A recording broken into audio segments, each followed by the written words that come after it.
Henry!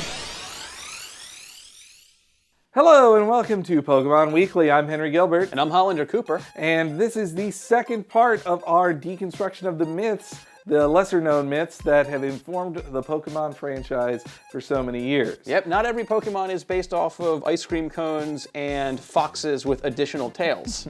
No, sometimes, though that is, the nine-tailed fox is its own myth. But yes. I think that's too famous for us to cover. We all know that one. Yeah, everybody who's watched Naruto knows that one. Yeah, you know which one they may not know? Manectric is actually based on a Raiju. Raiju? Now what are those? Yeah, so essentially it's a being of pure lightning that can take many forms. Fox, weasels, cats, but it's most recognizable as a wolf, which is what Manectric is.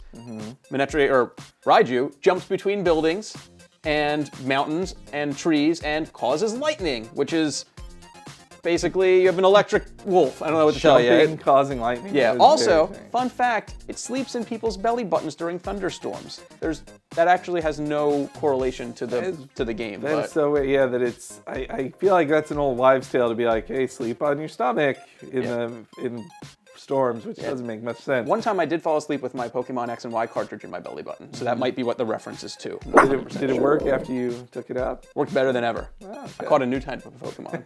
Next up is one that isn't as weird as something that a little lightning wolf that goes into your belly button. It's actually Frostlass being based on Yuki Onna.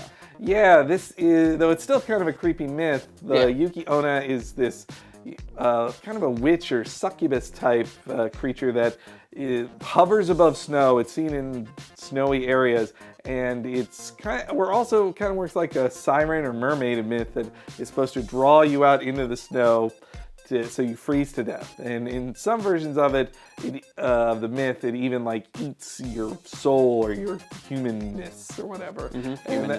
Humanness, that's a word. Sure, let's go with it. The Yuki Onna is also what some people think Jinx is inspired by too, but more on the succubus, eat your soul kind of thing. Yeah. Next up are three that I'm going to butcher the names of beautifully. So they're Xerneas, Yveltal, and Zygarde from Pokemon X and Y are based off of three Norse demigods. Yeah. Xerneas is based off of, just stick with me for this one, I'm ready. Eikbanir, an almighty stag which rests atop Valhalla. Yveltal is a version of Hrzgavalar. H-R-A-E is one letter, S-V-E-L-G-R. Hrzgavalar, which is a giant eagle. It flaps, it blows its wind.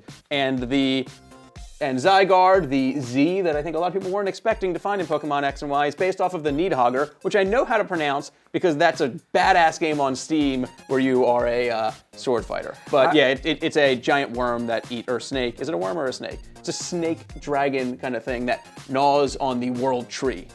I only know how to pronounce things that appear in the Thor films. Yeah. So. Is the Nidhogger in Thor? Not that I recall. Well. And the last ones we're going to talk about are three of the chase legendaries from Black and White. I hated those chase legendaries, by the way. They weren't my favorite either, but it was Tornadus, Thundurus, and Landorus, which they're based on the kami, or gods, of Shinto religion, which the moment I saw them floating in clouds, causing storms, I was like, this reminds me of something I saw in an anime. But you have that tattooed on your lower back, I think. This reminds me of something I saw in an anime. Well, it's one of those, but in Japanese characters. Like of course. Goes up to down. But yeah, they're analogs with Fujin, Raijin, and Inari, these three spirits of the Shinto religion. And what's even weirder is that in Black and White, to further complicate the mythology involved in them, in Black and White 2, they could take on a second form, which instead looked more like the Suzaku birds of Chinese myth. So it got really complicated. Sounds it. But yeah, they come from Shinto religion. They're one of the more obvious shout-outs if you know the Shinto religion that well. If you're well versed in Shinto religion and giant birds. Mm-hmm. So yeah, those are the rest of the weird mythology things. If you didn't see part one, maybe there's a link around here.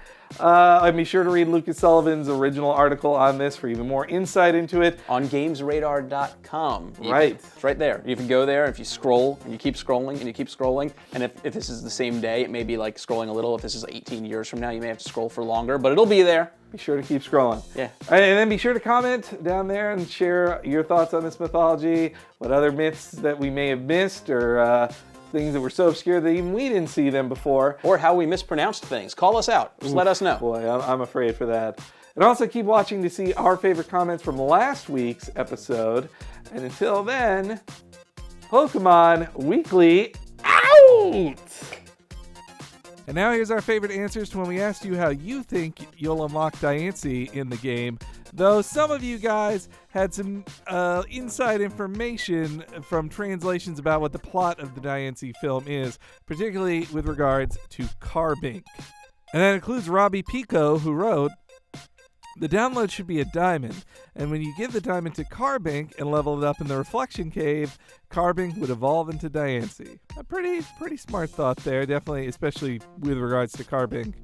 Then Skeezakin wrote, "You should have all Central Kalos Pokemon in your Pokedex for Diancie."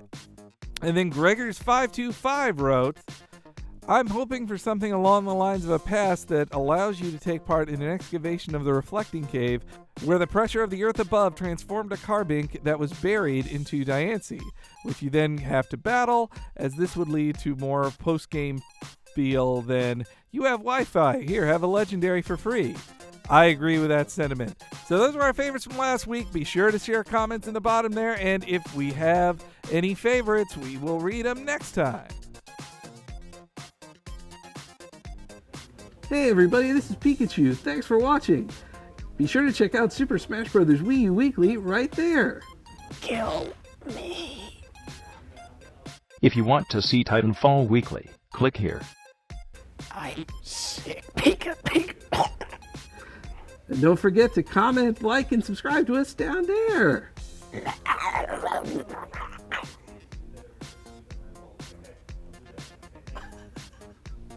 Pika.